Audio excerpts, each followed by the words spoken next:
Bruno Fernandes sent off in game week 18, and the big question now is, do we sell him? And if so, who are the best replacements? We're going to discuss all of that in today's transfer plans video. So as always, if you're looking forward to it, make sure to drop a like and of course, smash the subscribe button for daily fantasy content.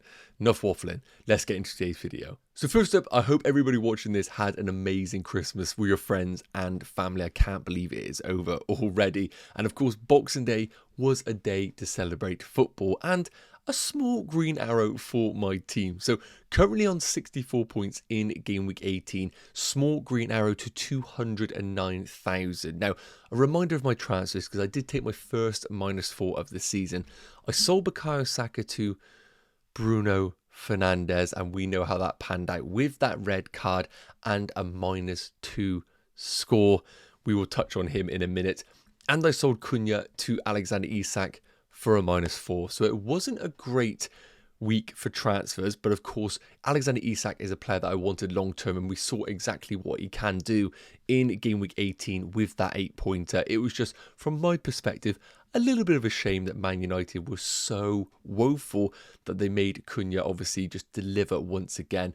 Amazing for anybody that did own Cunha. It just didn't work for my team in particular. And of course, we need to monitor that impending ban that we think is going to happen for him. So 64 points and a few heroes in this team. One of those being Sells with the 9-pointer. Got really lucky here because, of course, Fabianski went off after 30 minutes with an injury. So managed to pick up Sells for that monster haul in this game week. Munoz, the player that I brought in last week when he was suspended, thankfully delivering on my loyalty to him. 6-pointer. Trent continuing to be one of the worst value players in the game. I touched on this in previous videos, how I brought him in out of fear of missing out. I didn't think he was worth 7 million, and he continues to prove me right. But he's going to be a player that I'm going to struggle to sell. And then, of course, we've got Gabriel still to play at home against Ipswich. In terms of the midfielders, Gordon, a player that I brought in about 4 or 5 weeks ago as an alternative to Alexander Isak. And the week that I bring in Isak, Gordon is the one that delivers. But I'm delighted to have the Newcastle double up for now. Newcastle do look like they are back to their old selves and not having any sort of European football. I think long term, we could actually just see a really consistent Newcastle team. So I'm really glad to have Gordon in my team early doors. Cole Palmer with the 10-pointer, which at one moment looked like he was going to be the runaway man in terms of when we were deliberating captaincy. But of course, Mo Salah picked up his customary goal for a 9-pointer, doubling to 18. Now we got the disasters. Semenyo with a 3-pointer. I am looking to sell him, but can it be this week? We will touch on it. And then, of course, Bruno Fernandes with the red card. It couldn't have gotten any worse. The week where everybody was looking to bring him in, we had swings for Bruno Fernandes, Diogo Jota, Luis Diaz, and of course, we had players like Odegaard. Bruno proved to be the worst, and I might be looking to sell him in my team. Then, of course, I've touched on Alexander Isak and João Pedro still to play at home against Brentford. So I'm hoping I can cling on to this green arrow. I think I will. I just need some points from either Gabriel or João Pedro probably to secure it. But as you can see with my team right now, the priority is, what do we do with Bruno Fernandes? Do we keep him or do we sell him? Let's touch on that right now. So before we actually touch on the Bruno Fernandes replacements for my specific team, we just need to quickly touch on Bruno Fernandes in himself. So if you're one of those managers that brought him in game week 18, we need to talk about whether we actually should sell him. Now, I actually think there is absolutely logic to keep him in your FPL teams because, of course, he is going to miss game week 19 at home against Newcastle, which, to be honest with you, after seeing Newcastle over the last few weeks, seeing Man United over the last few weeks, it might not even been a great thing to own Bruno in that fixture. The problem, he'll then be back for game week 20, which is going to be away against Liverpool. Now, Man United can do things against big teams. We saw that against Man City only a few weeks ago. But Liverpool at Anfield, with the form that Man United are in right now, we just need to ask ourselves, can you wait a week for Bruno Fernandes being suspended to then have him back in your team for Liverpool away? Now, if you can stick with that loyalty, then game week 21 onwards, I actually think it's quite favourable. Southampton at home, Brighton at home, Fulham away will be very difficult, then Palace at home before indifferent games like Spurs away, Everton away, Ipswich at home. So I think if you can stick with your team and you have decent bench coverage, and I actually think keeping Bruno Fernandes isn't a bad situation at all. And the reason why I'm saying that is because I don't actually think there are amazing replacements in the game. Now, obviously, last week we were talking about Bukayo Saka replacements. We were talking about Son. Well, he looked terrible. Phil Foden, but how can we trust Man City? So all of these assets that we were previously talking about to replace Saka are going to remain the same when we're talking about Bruno Fernandes. We've just got less money available to us. So the three that I'm considering right now for my team, and of course I own Salah and I own Cole Palmer. If you don't own them, get them in your team. I've got Odegaard as the most expensive at 8.4 million. We've got Ismaila Sarr at 5.8. And then we've got Morgan Rogers at 5.4. Now look, the reason why I've got one expensive and two cheap is I just do not think there is any value in the other options available to us. I think someone like a Son and Foden as a touch on, I can't go there. So Odegaard is the only one that I really will trust. And I can't lie, I need to actually monitor this Arsenal game against Ipswich. We can't rush to any conclusions because Arsenal aren't going to play Ipswich each and every week. So I know what's going to happen already. We're going to see Arsenal win 4 or 5-0. All of the people on Twitter talk about how we should have bought Arsenal assets. But we need to remember you don't play Ipswich every week. So I am just preempting that situation before people go off on Twitter. But what Odegaard does bring to this team is it keeps the price point. So we're going to have Salah and Palmer as the most expensive. And then we have that mid-price midfielder in Odegaard who offers penalties. And when we look at the fixtures, Brentford away and Brighton away I don't think are scary fixtures. And then Spurs and Villa at home actually aren't terrible with the way that they are playing right now. When we look at the underlying numbers for Odegaard, the reason why I haven't been tempted to bring him into my team previously is I don't actually think he puts up great numbers. Shots 1.54 per 90, and you can see there in the box only 1.1 and 0.66 on target. So he isn't really putting up fantastic numbers. However, if we see good things against Ipswich and importantly good positions that he's picking up, then there could be a temptation to go there knowing that he is going to be possibly on penalties. Now, the big thing about the Arsenal game as well that I need to say is that if we see someone emerge, somebody has to step up in this Arsenal team. And if it is going to be someone like a Martinelli, then I also would put him on this list. But that would be really, really specific on the game that we see tonight. And again, you can't judge everything based on Ipswich. Now, Ismaila Sarr is a player that has been on my radar, and I really wanted to bring him in as a Semenyo replacement, but unfortunately, I don't have the money to do so. So I could bring him in this week as a Bruno Fernandes replacement and jump in on this Southampton at home fixture. And even Chelsea at home I don't think is terrible before playing Leicester, West Ham and Brentford. So it really does feel like with Ismaila Sarr, you've got to do it now if you want to go there to capitalise on that Southampton game. And his numbers are actually the best of the bunch. 0.38 expected goals per 90, 0.32 expected assists. And the big thing about it is he's a minutes monster right now under Glasner. And I don't see that changing anytime soon. So I really do like Ismaila Sarr. And finally, it's going to be Morgan Rogers. 5.4 million. Bit of a flash from the past here. But again, the fixtures are turning for Villa. Brighton at home and Leicester at home are fantastic. You can easily bench him in 21 and 22 if you have the squad rotation, and then bring him back in for 23 and 24. And the numbers, while they're not incredible, we know that this is the most biggest sample size we can go off because he's played so many minutes, and that's a testament to him as an FPL asset. 0.23 expected goals per 90, 0.25 expected assists. Looking fantastic, and maybe even a more improved asset with John Duran in the team. So with my team right now, I feel like I would be tempted just to go to Martin Odegaard and just keep the price point in this squad. The reason being is, if I downgrade all the way to an Ismaila Sarr or a Rogers, then I will end up having in my team, let's say Ismaila Sarr, alongside a Semenyo in my team.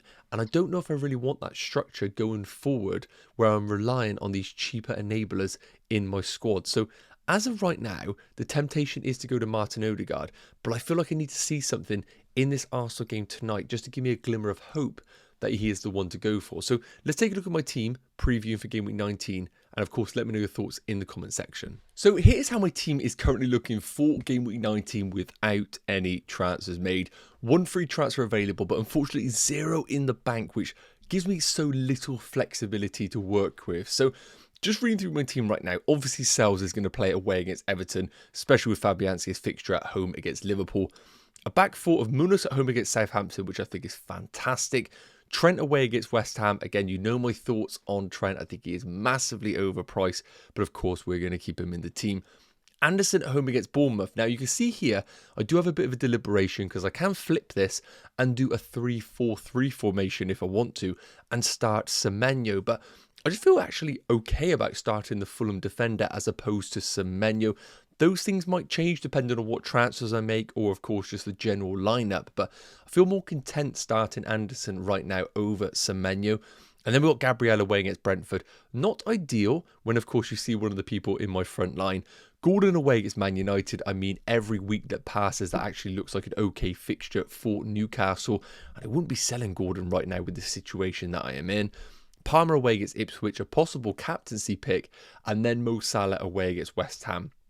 And then a front three of Isak, João Pedro away against Villa, which again, not ideal, but not a pressing issue right now in the team. And then Visser at home against Arsenal, who, of course, I have one of their defenders in Gabriel. So the big question I always ask myself is, every single week, can I roll a transfer? Now, if you said to me right now, are you happy with this team? The answer would be no. I'm not content with this team. Visser playing up against Gabriel and Visser actually playing against Arsenal. João Pedro, if I don't see anything tonight, then he really is a bit of a problem in the team. Outside of that, I don't think there is too much that I am panicking about. Now, when I look at the fixtures, and I'll pop them up on the screen here for game week 19 in isolation, who are the actual teams or fixtures that I really feel like I am missing out on? Now, I'm just going to veto Leicester and Man City because just Man City are not on the cards for me right now at all. A Palace attacker in the shape of Ismail Assar, which I could easily bring in for Bruno Fernandes this week. But again, it does then change the structure of the team with plenty of money in the bank. Then, of course, I've got the opportunity to jump in on Fulham attackers, but I don't really feel any sort of confidence on minutes for those. Spurs versus Wolves, I just don't feel like I want to go there myself. I've got Liverpool, and I don't trust the minutes of the others. Aston Villa, very indifferent right now with Watkins versus Duran. Obviously, Watkins will now start, and I'm not looking to bring him in. And I do think that Rodgers would be a beneficial player for this team to allow the team structure. Chelsea already got a piece of, I don't want any defenders. And then it comes down to really the Arsenal game. And do I feel like away against Brentford, I could bring in Odegaard and improve this team? I think the answer is yes. But as we discussed, I really need to see something from Odegaard to actually justify going there. So at the time of recording, I know this is controversial, but I actually think I might keep Bruno Fernandes for now. I know that sounds really weird to say because, of course, I've touched through on the replacements, but similar to last week with Bukayo Saka replacements where I didn't like any of them, maybe actually just pausing a week and reassessing afterwards is the way to go. Because I've only got one free transfer and I've got 0 in the bank, I feel like I need to just have a bit of a breathing space in this team. And I feel like any player that I bring in, I think Ismail Assar will improve the team. I think Morgan Rodgers will improve the team. But we need to remember it's the second game of 7 days, 8 days for teams. So I don't think the teams are going to be, spriting at it in these fixtures. So as of right now, I think holding Bruno Fernandes is actually the play for me. I'm going to quickly share how my team would look in the coming weeks, but I feel like actually keeping him is what I'm going to do. But of course, things can change over the next 24 hours, and of course, I will update you. So let me know your thoughts. Let me just quickly touch through my team each week to show you why I'm planning on this. In terms of captaincy, I just can't look past Mo Salah right now. He will take the captaincy, but I get it. Cole Palmer is a temptation. So as I mentioned, keeping Bruno Fernandes is actually a consideration, and let me just show you what I mean. So the reason behind it would be because I don't love any of the replacements, and I just think that I need some flexibility in this team, whether it be cash in the bank or free transfers. So if we were to keep the team as it is on the screen and then go into game week 20, now again, we would have the issue with Bruno Fernandes where he will be playing against Liverpool away. Now, the only thing I would say about Liverpool is I think they've been the best team in the league so far, but when I do watch them, I do think they are a little bit naive sometimes in defending. And when they allow themselves to be countered without Kanate's ability to do channel defending, I think there have been opportunities arisen in that Liverpool defence where teams have targeted. Leicester actually could have scored a couple in that game if their final pass was actually just better than what it was. With Man United, I do think with Amorim, he actually might thrive in these bigger games as opposed to the other ones, like we saw against Man City. I know Man City are in a bad streak, but I don't think it is the worst case scenario actually playing Bruno Fernandes in this week. So if we were to come back into game week 20, I feel like it'd be ridiculous of me to keep Bruno and not start him in game week 20. And of course, the only reason I'm comfortable with that is I do think they allow opportunities for teams in this situation. And I would still then have a really decent bench of Semenyo and Munoz. So the actual squad depth for game week 20 is really, really good. When we come into the fixtures for game week 20, what am I missing out on? Of course, if I was to bring in Morgan Rogers for game week 19, then I would also get him for the Leicester at home game. So we do need to remember that in the back of the mind. I've got Semenyo already, who I would be benching, so he could easily come in. Then, of course, Fulham at home against Ipswich. But again, I don't feel any temptation to bring in any of their attackers. Outside of that, I don't feel like game week 20 screams anything that I want to bring in. And the only thing I will say about Arsenal and Brighton playing against one another is Brighton really have stepped up in these big games, so we might see that once again. Another reason why I'm not absolutely desperate to bring in Martin Odegaard. So what this will allow me to do in game week 20 is, this team's good enough to roll once again. I'm really comfortable with that.